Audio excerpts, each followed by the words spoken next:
أعوذ بالله من الشيطان الرجيم. بسم الله الرحمن الرحيم. وقال لهم نبيهم إن آية ملكه أن يأتيكم التابوت فيه سكينة من ربكم وبقية مما ترك آل موسى وآل هارون تحمله الملائكة إن في ذلك لآية لكم إن كنتم مؤمنين. ثم أنزل الله سكينته على رسوله وعلى المؤمنين وأنزل جنودا لم تروها وعذب الذين كفروا وذلك جزاء الكافرين.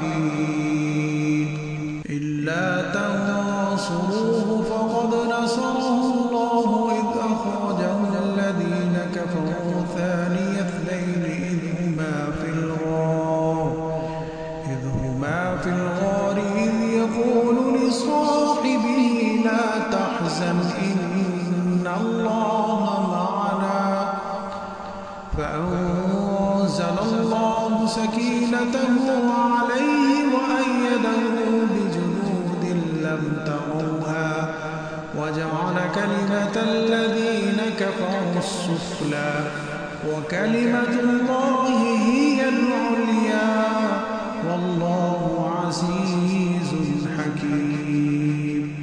هو الذي أرسل السكينة في قلوب المؤمنين ليزدادوا إيمانا مع إيمانهم ولله جنود السماوات والأرض وكان الله عليما حكيما.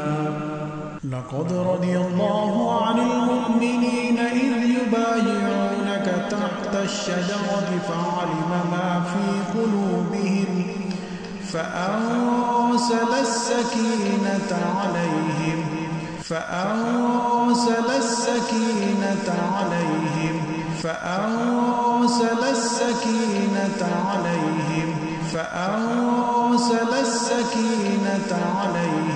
وأثابهم فتحا قريبا.